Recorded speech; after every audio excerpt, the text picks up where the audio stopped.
ಇಂದಿನ ದಿನಾಂಕ 4/12/2025. ಪ್ರಾರ್ಥ ಮುರಳಿ ಬಾಪ್ತಾದ ಮಧುಬನ. ಮಧುರ ಮಕ್ಕಳೇ, ಈಗ ನಿಮಗೆ ತಂದೆಯ ಮೂಲಕ ದಿವ್ಯ ದೃಷ್ಟಿ ಸಿಕ್ಕಿದೆ. ಆ ದಿವ್ಯ ದೃಷ್ಟಿಯಿಂದಲೇ ಆತ್ಮ ಮತ್ತು ಪರಮಾತ್ಮನನ್ನು ನೋಡುತ್ತೀರಿ. ಪ್ರಶ್ನೆ: ಡ್ರಾಮಾದ ಯಾವ ರಹಸ್ಯವನ್ನು ತಿಳಿದುಕೊಂಡಿರುವವರು ಯಾವ ಸಲಹೆಯನ್ನು ಯಾರಿಗೂ ಕೊಡುವುದಿಲ್ಲ? ಉತ್ತರ: ಡ್ರಾಮಾದಲ್ಲಿ ಏನೆಲ್ಲವೂ ಕಳೆದು ಹೋಯಿತು ಅದು ಪುನಃ ಚಾಚೂ ತಪ್ಪದೆ ಪುನರಾವರ್ತನೆಯಾಗುವುದು ಎಂದು ತಿಳಿದುಕೊಳ್ಳುವವರು ಎಂದು ಯಾರಿಗೂ ಭಕ್ತಿಯನ್ನು ಬಿಡುವ ಸಲಹೆಯನ್ನು ಕೊಡುವುದಿಲ್ಲ. ಯಾವಾಗ ಅವರ ಬುದ್ಧಿಯಲ್ಲಿ ಜ್ಞಾನವು ಚೆನ್ನಾಗಿ ಕುಳಿತುಕೊಳ್ಳುವುದು, ನಾವಾತ್ಮರಾಗಿದ್ದೇವೆ, ನಾವು ಬೇಹದ್ದಿನ ತಂದೆಯಿಂದ ಆಸ್ತಿಯನ್ನು ಪಡೆಯಬೇಕೆಂದು ಯಾವಾಗ ಬೇಹದ್ದಿನ ತಂದೆಯ ಪರಿಚಯ ಸಿಗುವುದೋ ಆಗ ಹದ್ದಿನ ಮಾತುಗಳು ಸ್ವತಃ ಸಮಾಪ್ತಿಯಾಗುತ್ತವೆ. ಓಂ ಶಾಂತಿ. ತಮ್ಮ ಆತ್ಮದ ಸ್ವಧರ್ಮದಲ್ಲಿ ಕುಳಿತಿದ್ದೀರಾ. ಆತ್ಮಿಕ ತಂದೆಯು ಆತ್ಮಿಕ ಮಕ್ಕಳೊಂದಿಗೆ ಕೇಳುತ್ತಾರೆ, ಏಕೆಂದರೆ ಇದಂತೂ ಮಕ್ಕಳಿಗೆ ತಿಳಿದಿದೆ. ಒಬ್ಬರೇ ಬೇಹದ್ದಿನ ತಂದೆಯಾಗಿದ್ದಾರೆ. ಅವರಿಗೆ ಆತ್ಮನೆಂದು ಹೇಳಲಾಗುತ್ತದೆ, ಆದರೆ ಕೇವಲ ಅವರಿಗೆ ಪರಮ ಆತ್ಮ ಎಂದು ಹೇಳಲಾಗುತ್ತದೆ. ಪರಮಾತ್ಮನು ಖಂಡಿತ ಇದ್ದಾರೆ, ಪರಮಾತ್ಮನೇ ಇಲ್ಲವೆಂದು ಹೇಳುವುದಿಲ್ಲ. ಪರಮ ಆತ್ಮ ಎಂದರೆ ಪರಮಾತ್ಮ. ಇದನ್ನೂ ಸಹ ತಿಳಿಸಲಾಗಿದೆ. ತಬ್ಬಿಬ್ಬಾಗಬಾರದು, ಏಕೆಂದರೆ 5,000 ವರ್ಷಗಳ ಮೊದಲೂ ಸಹ ಈ ಜ್ಞಾನವನ್ನು ನೀವು ಕೇಳಿದ್ದೀರಿ. ಆತ್ಮವೇ ಕೇಳಿಸಿಕೊಳ್ಳುತ್ತದೆ ಎಲ್ಲವೇ. ಆತ್ಮವೇ ಅತಿ ಚಿಕ್ಕದ್ದು, ಸೂಕ್ಷ್ಮವಾಗಿದೆ. ಅದನ್ನು ಈ ಕಣ್ಣುಗಳಿಂದ ನೋಡಲು ಸಾಧ್ಯವಿಲ್ಲ. ಆತ್ಮನನ್ನು ಈ ಕಣ್ಣುಗಳಿಂದ ನೋಡಿರುವಂತಹ ಮನುಷ್ಯರು ಯಾರೂ ಇಲ್ಲ ಕಾಣುತ್ತದೆ. ಆದರೆ ದಿವ್ಯ ದೃಷ್ಟಿಯಿಂದ ಮಾತ್ರ. ಅದು ಡ್ರಾಮಾ ಪ್ಲಾನ್ ಅನುಸಾರ. ತಿಳಿದುಕೊಳ್ಳಿ, ಯಾರಿಗಾದರೂ ಆತ್ಮನ ಸಾಕ್ಷಾತ್ಕಾರವಾಗುತ್ತದೆ. ಹೇಗೆ ಬೇರೆಯ ವಸ್ತು ಕಾಣುತ್ತದೆ, ಭಕ್ತಿ ಮಾರ್ಗದಲ್ಲಿಯೂ ಸಾಕ್ಷಾತ್ಕಾರವಾಗುತ್ತದೆ ಎಲ್ಲವೇ. ಅದು ಈ ಕಣ್ಣುಗಳಿಂದನೇ ಆ ದಿವ್ಯ ದೃಷ್ಟಿಯು ಸಿಗುತ್ತದೆ. ಅದರಿಂದ ಚೈತನ್ಯದಲ್ಲಿ ನೋಡುತ್ತಾರೆ. ಆತ್ಮಕ್ಕೆ ಜ್ಞಾನದ ಚಕ್ಷು ಸಿಗುತ್ತದೆ. ಇದರ ಆಧಾರದಿಂದ ನೋಡುತ್ತಾರೆ. ಆದರೆ ಧ್ಯಾನದಲ್ಲಿ ಮಾತ್ರ. ಭಕ್ತಿ ಮಾರ್ಗದಲ್ಲಿ ಬಹಳ ಭಕ್ತಿ ಮಾಡುತ್ತಾರೆ, ಆಗ ಸಾಕ್ಷಾತ್ಕಾರವಾಗುತ್ತದೆ. ಹೇಗೆ ಮೀರಾಳಿಗೆ ಸಾಕ್ಷಾತ್ಕಾರವಾಯಿತು? ನರ್ತನ ಮಾಡುತ್ತಿದ್ದರು, ವೈಕುಂಠವಂತೂ ಇರಲಿಲ್ಲ. 5, 6, 100 ವರ್ಷಗಳಾಗಿರಬೇಕು. ಆ ಸಮಯದಲ್ಲಿ ವೈಕುಂಠವೇನು ಇರಲಿಲ್ಲ. ಯಾವುದು ಕಳೆದು ಹೋಗಿದೆಯೋ ಅದನ್ನು ದಿವ್ಯ ದೃಷ್ಟಿಯಿಂದ ನೋಡಲಾಗುತ್ತದೆ. ಯಾವಾಗ ಬಹಳ ಭಕ್ತಿ ಮಾಡುತ್ತಾ ಮಾಡುತ್ತಾ ಒಮ್ಮೆಲೆ ಭಕ್ತಿಮಯವಾಗಿ ಬಿಡುವುದು, ಆಗ ಸಾಕ್ಷಾತ್ಕಾರವಾಗುತ್ತದೆ. ಆದರೆ ಅದರಿಂದ ಮುಕ್ತಿ ಸಿಗುವುದಿಲ್ಲ. ಮುಕ್ತಿ, ಜೀವನ್ಮುಕ್ತಿಯ ಮಾರ್ಗವು ಭಕ್ತಿಗಿಂತ ಬಹಳ ಭಿನ್ನವಾಗಿದೆ. ಭಾರತದಲ್ಲಿ ಎಷ್ಟೊಂದು ಮಂದಿರಗಳಿವೆ. ಶಿವಲಿಂಗವನ್ನಿಡುತ್ತಾರೆ, ದೊಡ್ಡ ಲಿಂಗವನ್ನು ಇಡುತ್ತಾರೆ, ಚಿಕ್ಕದನ್ನು ಇಡುತ್ತಾರೆ. ಈಗ ಇದಂತೂ ಮಕ್ಕಳಿಗೆ ತಿಳಿದಿದೆ. ಹೇಗೆ ಆತ್ಮವಿದೆಯೋ ಅದೇ ರೀತಿ ಪರಮಪಿತ ಪರಮಾತ್ಮನಿದ್ದಾರೆ. ಎಲ್ಲರ ಗಾತ್ರವು ಒಂದೇ ಆಗಿದೆ. ತಂದೆಯಂತೆ ಮಕ್ಕಳು, ಆತ್ಮಗಳೆಲ್ಲರೂ ಸಹೋದರ ಸಹೋದರರಾಗಿದ್ದೀರಿ. ಈ ಶರೀರದಲ್ಲಿ ಪಾತ್ರವನ್ನಭಿನಯಿಸಲು ಬರುತ್ತೀರಿ. ಇವು ತಿಳಿದುಕೊಳ್ಳುವ ಮಾತುಗಳಾಗಿವೆ. ಇವು ಭಕ್ತಿ ಮಾರ್ಗದ ದಂತಕಥೆಗಳಲ್ಲ. ಜ್ಞಾನ ಮಾರ್ಗದ ಮಾತುಗಳನ್ನು ಕೇವಲ ಒಬ್ಬ ತಂದೆಯೇ ತಿಳಿಸುತ್ತಾರೆ. ಮೊಟ್ಟ ಮೊದಲು ತಿಳಿಸುವವರು ಬೇಹದ್ದಿನ ತಂದೆ, ನಿರಾಕಾರನೇ ಆಗಿದ್ದಾರೆ. ಅವರನ್ನು ಪೂರ್ಣ ರೀತಿಯಿಂದ ಯಾರು ಅರಿತುಕೊಳ್ಳುವುದಿಲ್ಲ. ಅವರು ಸರ್ವವ್ಯಾಪಿಯಾಗಿದ್ದಾರೆಂದು ಹೇಳುತ್ತಾರೆ, ಆದರೆ ಇದು ಸರಿಯಲ್ಲ. ತಂದೆಯನ್ನು ಕೂಗುತ್ತಾರೆ, ಬಹಳ ಪ್ರೀತಿಯಿಂದ ಕರೆಯುತ್ತಾರೆ. ಬಾಬಾ ತಾವು ಬಂದರೆ ನಾವು ನಿಮಗೆ ಬಲಿಹಾರಿಯಾಗುತ್ತೇವೆ. ನೀವೇ ನನ್ನವರು, ನನಗೆ ಬೇರೆ ಯಾರೂ ಇಲ್ಲವೆಂದ ಮೇಲೆ ಅವಶ್ಯವಾಗಿ ಅವರನ್ನೇ ನೆನಪು ಮಾಡಬೇಕಾಗಿದೆ. ಅವರೇ ಸ್ವಯಂ ಹೇಳುತ್ತಾರೆ, ಏ ಮಕ್ಕಳೇ ಎಂದು. ತಂದೆಯು ಆತ್ಮಗಳೊಂದಿಗೆ ಮಾತನಾಡುತ್ತಾರೆ. ಇದಕ್ಕೆ ಆತ್ಮಿಕ ಜ್ಞಾನವೆಂದು ಹೇಳಲಾಗುತ್ತದೆ. ಗಾಯನವೂ ಇದೆ. ಆತ್ಮಗಳು ಮತ್ತು ಪರಮಾತ್ಮನು ಬಹಳ ಕಾಲ ಅಗಲಿ ಹೋಗಿದ್ದರು. ಇದು ಲೆಕ್ಕವನ್ನು ತಿಳಿಸಲಾಗಿದೆ. ಬಹಳ ಕಾಲದಿಂದ ನೀವಾತ್ಮರು ಅಗಲಿರುತ್ತೀರಿ. ಪುನಃ ನೀವೇ ಈ ಸಮಯದಲ್ಲಿಯೇ ತಂದೆಯ ಬಳಿ ಪುನಃ ತಮ್ಮ ರಾಜಯೋಗವನ್ನು ಕಲಿಯಲು ಬಂದಿದ್ದೀರಿ. ಈ ಶಿಕ್ಷಕರು ಸೇವಕನಾಗಿದ್ದಾರೆ. ಶಿಕ್ಷಕರು ಯಾವಾಗಲೂ ವಿಧೇಯ ಸೇವಕನಾಗಿರುತ್ತಾರೆ. ಇಲ್ಲಿ ತಂದೆಯೂ ಸಹ ಹೇಳುತ್ತಾರೆ, ನಾನು ಎಲ್ಲ ಮಕ್ಕಳ ಸೇವಕನಾಗಿದ್ದೇನೆ. ನೀವು ಎಷ್ಟೊಂದು ಗೌರವದಿಂದ ಕರೆಯುತ್ತೀರಿ, ಏ ಪತಿತ ಪಾವನ, ಬಂದು ನಮ್ಮನ್ನು ಪಾವನ ಮಾಡು. ಎಲ್ಲರೂ ಭಕ್ತಿನೀಯರಾಗಿದ್ದಾರೆ. ಏ ಭಗವಂತ, ಬನ್ನಿ ನಮ್ಮನ್ನು ಪುನಃ ಪಾವನರನ್ನಾಗಿ ಮಾಡಿ ಎಂದು ಹೇಳುತ್ತಾರೆ. ಸ್ವರ್ಗಕ್ಕೆ ಪಾವನ ಪ್ರಪಂಚವೆಂತಲೂ ನರಕಕ್ಕೆ ಪತಿತ ಪ್ರಪಂಚ ಎಂತಲೂ ಹೇಳಲಾಗುತ್ತದೆ. ಇವೆಲ್ಲವೂ ತಿಳಿದುಕೊಳ್ಳುವ ಮಾತುಗಳಾಗಿವೆ. ಇದು ಕಾಲೇಜು ಅಥವಾ ಈಶ್ವರಿಯ ವಿಶ್ವವಿದ್ಯಾಲಯವಾಗಿದೆ.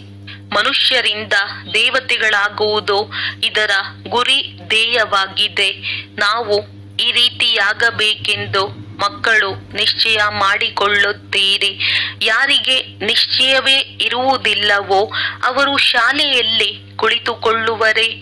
ಗುರಿ ಧ್ಯೇಯವಂತೂ ಬುದ್ಧಿಯಲ್ಲಿದೆ. ನಾವು ಬ್ಯಾರಿಸ್ಟರ್ ಅಥವಾ ಡಾಕ್ಟರ್ ಆಗುತ್ತೇವೆಂದು ಆದ್ದರಿಂದ ಓದುತ್ತಾರಲ್ಲವೇ. ನಿಶ್ಚಯವೇ ಇಲ್ಲವೆಂದರೆ ಅವರು ಬರುವುದೇ ಇಲ್ಲ.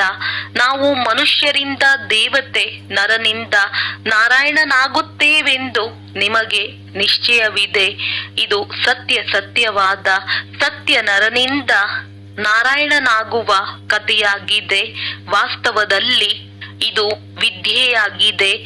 ಆದರೆ ಇದಕ್ಕೆ ಕಥೆಯೆಂದು ಏಕೆ ಹೇಳುತ್ತಾರೆ? ಏಕೆಂದರೆ 5,000 ವರ್ಷಗಳ ಮೊದಲು ಸಹ ಕೇಳಿದ್ದೀರಿ. ಅದು ಕಳೆದು ಹೋಗಿದೆ.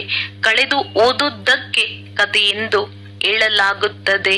ಇದು ನರನಿಂದ ನಾರಾಯಣನಾಗುವ ಶಿಕ್ಷಣವಾಗಿದೆ. ಮಕ್ಕಳೇ, ಹೃದಯದಿಂದ ತಿಳಿದುಕೊಳ್ಳುತ್ತೀರಿ. ಹೊಸ ಪ್ರಪಂಚದಲ್ಲಿ ದೇವತೆಗಳು, ಹಳೆಯ ಪ್ರಪಂಚದಲ್ಲಿ ಮನುಷ್ಯರಿರುತ್ತಾರೆ. ದೇವತೆಗಳಲ್ಲಿ ಯಾವ ಗುಣವಿದೆಯೋ ಅವು ಮನುಷ್ಯರಲ್ಲಿಲ್ಲ. ಆದ್ದರಿಂದ ಅವರಿಗೆ ದೇವತೆಗಳೆಂದೇ ಹೇಳಲಾಗುತ್ತದೆ. ಮನುಷ್ಯರು ದೇವತೆಗಳ ಮುಂದೆ ಹೋಗಿ ನಮನ ಮಾಡುತ್ತಾರೆ. ತಾವು ಸರ್ವಗುಣ ಸಂಪನ್ನರಾಗಿದ್ದೀರಿ ಮತ್ತು ತಮಗೆ ನಾವು ನೀಚರು, ಪಾಪಿಗಳಾಗಿದ್ದೇವೆ ಎಂದು ಹೇಳಿಕೊಳ್ಳುತ್ತಾರೆ. ಮನುಷ್ಯರೇ ಹೇಳುತ್ತಾರೆ, ದೇವತೆಗಳು ಸತ್ಯಯುಗದಲ್ಲಿದ್ದರೂ ಕಲಿಯುಗದಲ್ಲಿರಲು ಸಾಧ್ಯವಿಲ್ಲ. ಆದರೆ ಇತ್ತೀಚೆಗೆ ಎಲ್ಲರೂ ಶ್ರೀ ಶ್ರೀ ಎಂದು ಹೇಳಿಕೊಳ್ಳುತ್ತಾರೆ. ಶ್ರೀ ಎಂದರೆ ಶ್ರೇಷ್ಠ. ಭಗವಂತನೇ ಸರ್ವಶ್ರೇಷ್ಠರನ್ನಾಗಿ ಮಾಡಲು ಸಾಧ್ಯ. ಶ್ರೇಷ್ಠ ದೇವತೆಗಳು ಸತ್ಯಯುಗದಲ್ಲಿದ್ದರು. ಈ ಸಮಯದಲ್ಲಿ ಯಾವ ಮನುಷ್ಯರು ಶ್ರೇಷ್ಠರಿಲ್ಲ. ನೀವು ಮಕ್ಕಳು ಈಗ ಬೇಹದ್ದಿನ ಸನ್ಯಾಸ ಮಾಡುತ್ತೀರಿ. ನಿಮಗೆ ತಿಳಿದಿದೆ, ಈ ಹಳೆಯ ಪ್ರಪಂಚವು ಸಮಾಪ್ತಿಯಾಗುವುದಿದೆ. ಆದ್ದರಿಂದ ಇದೆಲ್ಲದರಿಂದ ವೈರಾಗ್ಯವಿದೆ. ಅವರಂತೂ ಹಠಯೋಗಿ ಸನ್ಯಾಸಿಗಳಾಗಿದ್ದಾರೆ. ಮನೆ ಮಠವನ್ನು ಬಿಟ್ಟು ಹೊರಟು ಹೋಗಿ ಮತ್ತೆ ಬಂದು ಮೆಹಲುಗಳಲ್ಲಿ ಕುಳಿತಿದ್ದಾರೆ. ಇಲ್ಲವಾದರೆ ಕುಟೀರಗಳಿಗೆ ಯಾವುದೇ ಖರ್ಚು ಆಗುವುದಿಲ್ಲ. ಏಕಾಂತಕ್ಕಾಗಿ ಕುಟೀರಗಳಲ್ಲಿ ಕುಳಿತುಕೊಳ್ಳಲಾಗುವುದಕ್ಕಾಗುತ್ತದೆಯೇ ಹೊರತು ಮೆಹಲುಗಳಲ್ಲ. ತಂದೆಗಾಗಿಯೂ ಈ ಕುಟೀರವು ಮಾಡಲ್ಪಟ್ಟಿದೆ. ಕುಟೀರದಲ್ಲಿ ಎಲ್ಲ ಸುಖವಿದೆ. ಈಗ ನೀವು ಮಕ್ಕಳು ಪುರುಷಾರ್ಥ ಮಾಡಿ ಮನುಷ್ಯರಿಂದ ದೇವತೆಗಳಾಗಬೇಕಾಗಿದೆ. ನಿಮಗೆ ತಿಳಿದಿದೆ, ಡ್ರಾಮಾದಲ್ಲಿ ಏನೆಲ್ಲವೂ ಕಳೆದು ಹೋಯಿತೋ ಅದು ಪುನಃ ಚಾಚು ತಪ್ಪದೆ ಪುನರಾವರ್ತನೆಯಾಗುವುದು. ಆದ್ದರಿಂದ ಯಾರಿಗೂ ಸಹ ಭಕ್ತಿಯನ್ನು ಬಿಡಿ ಎಂದು ಸಲಹೆ ಕೊಡಬಾರದು.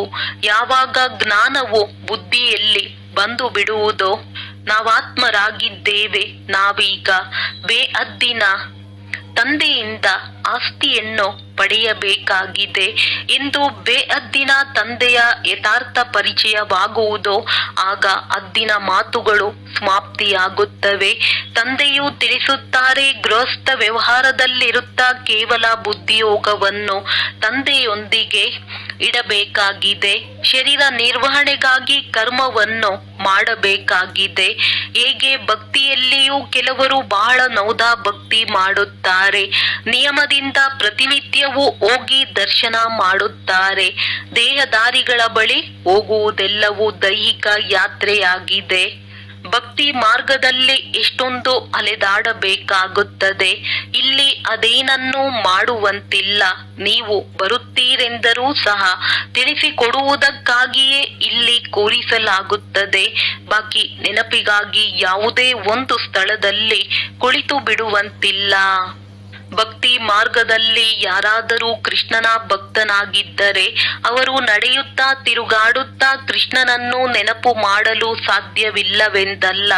ಆದ್ದರಿಂದ ಯಾರು ವಿದ್ಯಾವಂತ ಮನುಷ್ಯರಿರುವರೋ ಅವರು ಹೇಳುತ್ತಾರೆ, ಕೃಷ್ಣನ ಚಿತ್ರವನ್ನು ಮನೆಯಲ್ಲಿ ಇಟ್ಟುಕೊಂಡಿದ್ದೀರಿ ಅಂದ ಮೇಲೆ ಮತ್ತೆ ನೀವು ಮಂದಿರಗಳಿಗೆ ಏಕೆ ಹೋಗುತ್ತೀರಿ?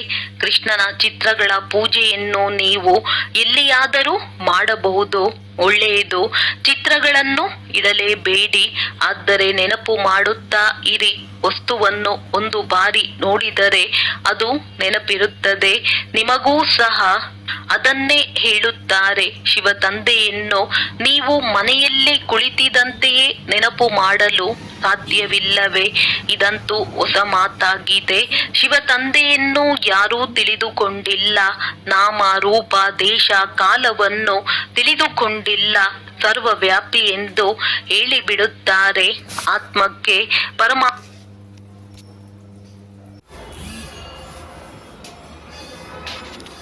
ಹೇಳಲಾಗುವುದಿಲ್ಲ. ಆತ್ಮಕ್ಕೆ ತಂದೆಯ ನೆನಪು ಬರುತ್ತದೆ. ಆದರೆ ತಂದೆಯನ್ನು ಅರಿತುಕೊಂಡಿಲ್ಲವೆಂದರೂ 7 ದಿನಗಳ ಕಾಲ ತಿಳಿಸಲಾಗುತ್ತದೆ. ತಂದೆಯು ಜ್ಞಾನ ಸಾಗರನಲ್ಲವೇ? ಎಷ್ಟೊಂದು ಸಮಯದಿಂದ ಕೇಳುತ್ತಾ ಬಂದಿದ್ದೀರಿ, ಏಕೆಂದರೆ ಜ್ಞಾನವಿದೆಯಲ್ಲವೇ? ನಿಮಗೆ ತಿಳಿದಿದೆ, ಮನುಷ್ಯರಿಂದ ದೇವತೆಗಳಾಗುವ ಜ್ಞಾನವು ನಮಗೆ ಸಿಗುತ್ತಿದೆ ಮತ್ತು ತಂದೆಯು ತಿಳಿಸುತ್ತಾರೆ, ನಾನೇ ನಿಮಗೆ ಹೊಸ ಹೊಸ ಗುಹ್ಯ ಮಾತುಗಳನ್ನು ತಿಳಿಸುತ್ತೇನೆ. ನಿಮಗೆ ಮುರುಳಿ ಸಿಗಲಿಲ್ಲವೆಂದರೆ ನಿಮಗೆ ಎಷ್ಟೊಂದು ಚಡಪಡಿಸುತ್ತೀರಿ. ತಂದೆಯು ತಿಳಿಸುತ್ತಾರೆ, ನೀವು ತಂದೆಯನ್ನಂತೂ ನೀವು ನೆನಪು ಮಾಡಬಹುದು. ಮುರುಳಿಯನ್ನು ಓದುತ್ತೀರಿ, ಆದರೂ ಮರೆತು ಹೋಗುತ್ತೀರಿ. ಮೊಟ್ಟ ಮೊದಲು ಇದನ್ನು ನೆನಪು ಮಾಡಬೇಕಾಗಿದೆ. ನಾನಾತ್ಮ ಆಗಿದ್ದೇನೆ, ಅತಿ ಚಿಕ್ಕ ಬಿಂದುವಾಗಿದ್ದೇನೆ. ಆತ್ಮವನ್ನು ಅರಿತುಕೊಳ್ಳಬೇಕಾಗಿದೆ. ಇವರ ಆತ್ಮವು ಬಂದು ಇನ್ನೊಬ್ಬರಲ್ಲಿ ಪ್ರವೇಶ ಮಾಡಿತು ಎಂದು ಹೇಳುತ್ತಾರೆ. ನಾವಾತ್ಮಗಳು ಜನ್ಮವನ್ನು ಪಡೆಯುತ್ತಾ ಪಡೆಯುತ್ತಾ ಈಗ ಪತಿತ ಅಪವಿತ್ರರಾಗಿದ್ದೇವೆ. ಮೊದಲು ನೀವು ಪವಿತ್ರ ಗೃಹಸ್ಥ ಧರ್ಮದವರಾಗಿದ್ದೀರಿ. ಲಕ್ಷ್ಮೀ ನಾರಾಯಣರಿಬ್ಬರು ಪವಿತ್ರರಾಗಿದ್ದರು, ನಂತರ ಇಬ್ಬರು ಅಪವಿತ್ರರಾದರು, ಪುನಃ ಇಬ್ಬರು ಪವಿತ್ರರಾಗುತ್ತಾರೆ. ಅಂದ ಮೇಲೆ ಅಪವಿತ್ರರಿಂದ ಪವಿತ್ರರಾದರೆ ಅಥವಾ ಪವಿತ್ರ ಜನ್ಮವನ್ನು ಪಡೆದರೆ ತಂದೆಯು ತಿಳಿಸುತ್ತಾರೆ, ಹೇಗೆ ನೀವು ಪವಿತ್ರರಾಗಿದ್ದೀರಿ ಮತ್ತೆ ವಾಮ ಮಾರ್ಗದಲ್ಲಿ ಹೋಗುವ ಕಾರಣ ಅಪವಿತ್ರರಾಗಿದ್ದೀರಿ. ಪೂಜಾರಿಗಳಿಗೆ ಅಪವಿತ್ರರು, ಪೂಜ್ಯರಿಗೆ ಪವಿತ್ರರೆಂದು ಹೇಳುತ್ತಾರೆ. ಇಡೀ ವಿಶ್ವದ ಇತಿಹಾಸ ಭೂಗೋಳವು ನಿಮ್ಮ ಬುದ್ಧಿಯಲ್ಲಿದೆ. ಯಾರು ಯಾರು ರಾಜ್ಯ ಮಾಡುತ್ತಿದ್ದರೂ ಅವರಿಗೆ ಹೇಗೆ ರಾಜ್ಯವು ಸಿಕ್ಕಿತು ಎಂಬುದನ್ನು ನೀವು ತಿಳಿದುಕೊಂಡಿದ್ದೀರಿ, ಮತ್ಯಾರೂ ತಿಳಿದುಕೊಂಡಿಲ್ಲ. ನಿಮ್ಮ ಬಳಿಯೂ ಮೊದಲು ರಚಯಿತ ಮತ್ತು ರಚನೆಯ ಆದಿ ಮಧ್ಯ ಅಂತ್ಯದ ಜ್ಞಾನವೂ ಇರಲಿಲ್ಲ. ಅಂದರೆ ನಾಸ್ತಿಕರಾಗಿದ್ದೀರಿ, ತಿಳಿದುಕೊಂಡಿರಲಿಲ್ಲ. ನಾಸ್ತಿಕರಾಗುವುದರಿಂದ ಎಷ್ಟೊಂದು ದುಃಖಿಯಾಗಿ ಬಿಡುತ್ತೀರಿ. ನೀವೀಗ ಈ ದೇವತೆಗಳಾಗಲು ಇಲ್ಲಿಗೆ ಬಂದಿದ್ದೀರಿ. ಅಲ್ಲಿ ಎಷ್ಟೊಂದು ಸುಖವಿರುತ್ತದೆ. ದೈವಿ ಗುಣಗಳನ್ನು ಇಲ್ಲಿ ಧಾರಣೆ ಮಾಡಿಕೊಳ್ಳಬೇಕಾಗಿದೆ. ಪ್ರಜಾಪಿತ ಬ್ರಹ್ಮನ ಸಂತಾನರು ಸಹೋದರ ಸಹೋದರಿಯರಾದರಲ್ಲವೇ? ಅಂದ ಮೇಲೆ ಕುದೃಷ್ಟಿಯೂ ಇರಬಾರದು. ಇದರಲ್ಲಿಯೇ ಪರಿಶ್ರಮವಿದೆ. ಕಣ್ಣುಗಳು ಬಹಳ ಮೋಸಗಾರನಾಗಿವೆ. ಎಲ್ಲ ಅಂಗಾಂಗಗಳಿಗಿಂತಲೂ ಈ ಕಣ್ಣುಗಳೇ ಮೋಸಗಾರನಾಗಿವೆ. ಅರ್ಧಕಲ್ಪ ನಿರ್ವಿಕಾರಿ, ಅರ್ಧಕಲ್ಪ ವಿಕಾರಿಯಾಗಿರುತ್ತೀರಿ. ಸತ್ಯಯುಗದಲ್ಲಿ ವಿಕಾರಿಯಾಗಿರುವುದಿಲ್ಲ. ಕಣ್ಣುಗಳು ವಿಕಾರಿಯಾದಾಗ ಅಸುರರೆಂದು ಕರೆಸಿಕೊಳ್ಳುತ್ತಾರೆ. ಸ್ವಯಂ ತಂದೆಯೇ ತಿಳಿಸುತ್ತಾರೆ, ನಾನು ಪತಿತ ಪ್ರಪಂಚದಲ್ಲಿ ಬರುತ್ತೇನೆ.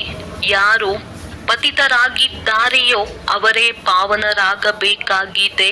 ಇವರು ತಮ್ಮನ್ನು ಭಗವಂತನೆಂದು ಕರೆಸಿಕೊಳ್ಳುತ್ತಾರೆಂದು ಮನುಷ್ಯರು ಹೇಳುತ್ತಾರೆ. ವೃಕ್ಷದ ಚಿತ್ರದಲ್ಲಿ ನೋಡಿ, ಒಮ್ಮೆಲೆ ತಮೋ ಪ್ರಧಾನ ಪ್ರಪಂಚದ ಅಂತಿಮದಲ್ಲಿ ನಿಂತಿದ್ದಾರೆ. ಮತ್ತೆ ಅವರೇ ತಪಸ್ಸು ಮಾಡುತ್ತಿದ್ದಾರೆ. ಸತ್ಯಯುಗದಿಂದ ಲಕ್ಷ್ಮೀ ನಾರಾಯಣರ ರಾಜಧಾನಿಯು ನಡೆಯುತ್ತದೆ. ಈ ಲಕ್ಷ್ಮೀ ನಾರಾಯಣರಿಂದಲೇ ಸಂವತ್ಸರವು ಆರಂಭವಾಗುವುದು. ಆದ್ದರಿಂದ ತಂದೆಯು ತಿಳಿಸುತ್ತಾರೆ, ಲಕ್ಷ್ಮೀ ನಾರಾಯಣರ ರಾಜ್ಯದಲ್ಲಿ ತೋರಿಸುತ್ತೀರೆಂದರೆ ಬರೆಯಿರಿ. ಇವರ 1250 ವರ್ಷಗಳ ನಂತರ ತ್ರೇತಾಯುಗ ಬರುತ್ತದೆ. ಶಾಸ್ತ್ರಗಳಲ್ಲಿ ಲಕ್ಷಾಂತರ ವರ್ಷಗಳೆಂದು ಬರೆದು ಬಿಟ್ಟಿದ್ದಾರೆ. ರಾತ್ರಿ ಹಗಲಿನ ಅಂತರವಾಯಿತಲ್ಲವೇ? ಬ್ರಹ್ಮನ ರಾತ್ರಿ ಅರ್ಧಕಲ್ಪ, ಬ್ರಹ್ಮನ ದಿನ ಅರ್ಧಕಲ್ಪ. ಈ ಮಾತುಗಳನ್ನು ತಂದೆಯೇ ತಿಳಿಸುತ್ತಾರೆ. ಪುನಃ ತಂದೆಯು ಹೇಳುತ್ತಾರೆ, ಮಧುರ ಮಕ್ಕಳೇ, ತಮ್ಮನ್ನು ಆತ್ಮನೆಂದು ತಿಳಿಯಿರಿ. ತಂದೆಯನ್ನು ನೆನಪು ಮಾಡಿ, ಅವರನ್ನು ನೆನಪು ಮಾಡುತ್ತಾ ಮಾಡುತ್ತಾ ನೀವು ಪಾವನರಾಗಿ ಬಿಡುತ್ತೀರಿ. ಅಂತಿಮ ಗತಿ ಸ್ವಗತಿಯಾಗುವುದು.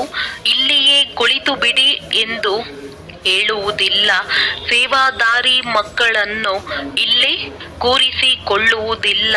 ಸೇವಾ ಕೇಂದ್ರ, ಮ್ಯೂಸಿಯಂ ಇತ್ಯಾದಿಗಳನ್ನು ತೆರೆಯುತ್ತಾ ಇರುತ್ತಾರೆ. ಎಷ್ಟೊಂದು ಮಂದಿಗೆ ನಿಮಂತ್ರಣ ಪತ್ರಗಳನ್ನು ಹಂಚುತ್ತಾರೆ. ಬಂದು ಜನ್ಮಸಿದ್ಧ ಅಧಿಕಾರವಾದ ವಿಶ್ವದ ರಾಜ್ಯ ಭಾಗ್ಯವನ್ನು ತೆಗೆದುಕೊಳ್ಳಿ. ನೀವು ತಂದೆಯ ಮಕ್ಕಳಾಗಿದ್ದೀರಿ. ತಂದೆಯು ಸ್ವರ್ಗದ ರಚಯಿತನೆಂದ ಮೇಲೆ ನಿಮಗೂ ಸ್ವರ್ಗದ ಆಸ್ತಿ ಇರಬೇಕು. ತಂದೆಯು ತಿಳಿಸುತ್ತಾರೆ, ನಾನು ಒಂದೇ ಬಾರಿ ಸ್ವರ್ಗದ ಸ್ಥಾಪನೆ ಮಾಡಲು ಬರುತ್ತೇನೆ. ಒಂದೇ ಪ್ರಪಂಚವಾಗಿದೆ. ಇದರ ಚಕ್ರವು ಸುತ್ತುತ್ತಿರುತ್ತದೆ. ಮನುಷ್ಯರ ಅನೇಕ ಮತಗಳು, ಅನೇಕ ಮಾತುಗಳಿಗೆ ಎಷ್ಟೊಂದು ಮತಾಂತರಗಳಿವೆ. ಇದಕ್ಕೆ ಅದ್ವೈತ್ಯ ಮತವೆಂದು ಹೇಳಲಾಗುತ್ತದೆ. ವೃಕ್ಷವು ಎಷ್ಟು ದೊಡ್ಡದಾಗಿದೆ, ಎಷ್ಟೊಂದು ರೆಂಬೆ ಕೊಂಬೆಗಳು ಹರಡುತ್ತಿವೆ, ಎಷ್ಟೊಂದು ಧರ್ಮಗಳು ಹರಡುತ್ತಿವೆ. ಮೊದಲಂತೂ ಒಂದು ಮತ, ಒಂದು ರಾಜ್ಯವಿತ್ತು. ಇಡೀ ವಿಶ್ವದಲ್ಲಿ ಇವರ ರಾಜ್ಯವಿತ್ತು. ಇದು ಸಹ ಈಗ ನಿಮಗೆ ಅರ್ಥವಾಗಿದೆ. ನಾವೇ ಇಡೀ ವಿಶ್ವದ ಮಾಲೀಕರಾಗಿದ್ದೆವು. ನಂತರ 84 ಜನ್ಮಗಳನ್ನು ಭೋಗಿಸಿ ಕಂಗಾಲರಾಗಿದ್ದೇವೆ. ಈಗ ನೀವು ಕಾಲದ ಮೇಲೆ ಜಯ ಗಳಿಸುತ್ತೀರಿ. ಸತ್ಯಯುಗದಲ್ಲಿ ಅಕಾಲ ಮೃತ್ಯುವೆಂದು ಆಗುವುದಿಲ್ಲ. ಇಲ್ಲಂತೂ ನೋಡಿ, ಕುಳಿತಿದ್ದಂತೆಯೇ ಅಕಾಲ ಮೃತ್ಯುವಾಗುತ್ತಿರುತ್ತದೆ. ನಾಲ್ಕಾರು ಕಡೆ ಮೃತ್ಯುವಿದೆ, ಅಲ್ಲಿ ಈ ರೀತಿಯಾಗುವುದಿಲ್ಲ. ದೀರ್ಘಾಯಸ್ಸಿರುತ್ತದೆ. ಭಾರತದಲ್ಲಿ ಸುಖ, ಶಾಂತಿ, ಪವಿತ್ರತೆ ಇತ್ತು. 150 ವರ್ಷಗಳು ಆಯಸ್ಸಿತ್ತು. ಈಗ ನೋಡಿ ಆಯಸ್ಸು ಎಷ್ಟಿರುತ್ತದೆ. ಈಶ್ವರನು ನಿಮಗೆ ಯೋಗವನ್ನು ಕಲಿಸಿದ್ದರು, ಆದ್ದರಿಂದ ನಿಮಗೆ ಯೋಗೇಶ್ವರನೆಂದು ಹೇಳುತ್ತಾರೆ. ಅಲ್ಲಿ ಆ ರೀತಿ ಹೇಳುವುದಿಲ್ಲ. ಈ ಸಮಯದಲ್ಲಿ ನೀವು ಯೋಗೇಶ್ವರರಾಗಿದ್ದೀರಿ. ನಿಮಗೆ ಈಶ್ವರನು ರಾಜಯೋಗವನ್ನು ಕಲಿಸುತ್ತಿದ್ದಾರೆ. ನಂತರ ರಾಜರಾಜೇಶ್ವರರಾಗಬೇಕಾಗಿದೆ. ನೀವೀಗ ಜ್ಞಾನೇಶ್ವರರಾಗಿದ್ದೀರಿ. ನಂತರ ರಾಜೇಶ್ವರ ಅರ್ಥಾತ್ ರಾಜರಿಗೂ ರಾಜರಾಗುತ್ತೀರಿ. ಒಳ್ಳೆಯದು. ಮಧುರಾತಿ ಮಧುರ ಅಗಲಿ ಹೋಗಿ ಮರಳಿ ಸಿಕ್ಕಿರುವ ಮಕ್ಕಳ ಪ್ರತಿ ಮಾತ್ಪಿತಾ ಬಾಪ್ ದಾದಾರವರ ನೆನಪು, ಪ್ರೀತಿ ಹಾಗೂ ಸುಪ್ರಭಾತ. ಆತ್ಮಿಕ ಮಕ್ಕಳಿಗೆ ಆತ್ಮಿಕ ತಂದೆಯ ನಮಸ್ತೆ. ಧಾರಣೆಗಾಗಿ ಮುಖ್ಯ ಸಾರ: ದೃಷ್ಟಿಯನ್ನು ನಿರ್ವಿಕಾರಿಯನ್ನಾಗಿ ಮಾಡಿಕೊಳ್ಳುವ ಪರಿಶ್ರಮ ಪಡಬೇಕಾಗಿದೆ. ಬುದ್ಧಿಯಲ್ಲಿ ಸದಾ ಇರಲಿ, ನಾವು ಪ್ರಜಾಪಿತ ಬ್ರಹ್ಮನ ಮಕ್ಕಳು, ಸಹೋದರ ಸಹೋದರಿಯರಾಗಿದ್ದೇವೆ. ವಿಕಾರಿ ದೃಷ್ಟಿಯನ್ನಿಡಲು ಸಾಧ್ಯವಿಲ್ಲ. ಶರೀರ ನಿರ್ವಹಣಾರ್ಥವಾಗಿ ಕರ್ಮ ಮಾಡುತ್ತಾ ಬುದ್ಧಿಯೋಗವನ್ನು ಒಬ್ಬ ತಂದೆಯೊಂದಿಗೆ ಜೋಡಿಸಬೇಕಾಗಿದೆ. ಅದ್ದಿನ ಎಲ್ಲ ಮಾತುಗಳನ್ನು ಬಿಟ್ಟು ಬೇಅದ್ದಿನ ತಂದೆಯನ್ನು ನೆನಪು ಮಾಡಬೇಕಾಗಿದೆ. ಬೇಅದ್ದಿನ ಸನ್ಯಾಸಿಗಳಾಗಬೇಕಾಗಿದೆ. ವರದಾನ: ಬಾಬಾ ಶಬ್ದದ ಸ್ಮೃತಿಯಿಂದ ಕಾರಣವನ್ನು ನಿವಾರಣೆಯಲ್ಲಿ ಪರಿವರ್ತನೆ ಮಾಡುವಂತಹ ಸದಾ ಅಚಲ ಅಡೋಲ ಭವ. ಯಾವುದೇ ಪರಿಸ್ಥಿತಿಗಳು ಅದು ಬಲೆ ಏರುಪೇರಿನದ್ದೇ ಆಗಿರಲಿ, ಆದರೆ ಬಾಬಾ ಎಂದು ಹೇಳಿದ್ದೀರಿ ಮತ್ತು ಅಚಲರಾದ್ದೀರಿ. ಯಾವಾಗ ಪರಿಸ್ಥಿತಿಗಳ ಚಿಂತನೆಯಲ್ಲಿ ಹೊರಟು ಹೋಗುತ್ತೀರೆಂದರೆ ಕಷ್ಟದ ಅನುಭವವಾಗುತ್ತದೆ. ಒಂದು ವೇಳೆ ಕಾರಣಕ್ಕೆ ಬದಲಾಗಿ ನಿವಾರಣೆಯಲ್ಲಿ ಹೊರಟು ಹೋಗುತ್ತೀರೆಂದರೆ ಕಾರಣವೇ ನಿವಾರಣೆಯಾಗಿ ಬಿಡಲಿ. ಏಕೆಂದರೆ ಮಾಸ್ಟರ್ ಸರ್ವಶಕ್ತಿವಂತ ಬ್ರಾಹ್ಮಣರ ಮುಂದೆ ಪರಿಸ್ಥಿತಿಗಳು ಇರುವೆಯ ಸಮಾನವೂ ಇಲ್ಲ. ಕೇವಲ ಏನಾಯಿತು, ಏಕೆ ಆಯಿತು ಇದನ್ನು ಯೋಚಿಸುವ ಬದಲು ಏನಾಯಿತೋ ಅದರಲ್ಲಿ ಕಲ್ಯಾಣ ಅಡಗಿದೆ. ಸೇವೆಯು ಸಮಾವೇಶವಾಗಿದೆ. ಬಲೆ ರೂಪವು ಸಂದರ್ಭದ್ದಾಗಿದೆ, ಆದರೆ ಸೇವೆಯು ಸಮಾವೇಶವಾಗಿದೆ. ಈ ರೂಪದಿಂದ ನೋಡುತ್ತೀರೆಂದರೆ ಸದಾ ಅಚಲ ಅಡೋಲರಾಗಿರುತ್ತೀರಿ. ಸ್ಲೋಗನ್: ಒಬ್ಬ ತಂದೆಯ ಪ್ರಭಾವದಲ್ಲಿರುವವರು ಯಾವುದೇ ಆತ್ಮನ ಪ್ರಭಾವದಲ್ಲಿ ಬರಲು ಸಾಧ್ಯವಿಲ್ಲ. ಅವ್ಯಕ್ತ ಸೂಚನೆ: ಈಗ ಸಂಪನ್ನ ಅಥವಾ ಕರ್ಮಾತೀತರಾಗುವುದರಲ್ಲಿ ತತ್ಪರರಾಗಿರಿ.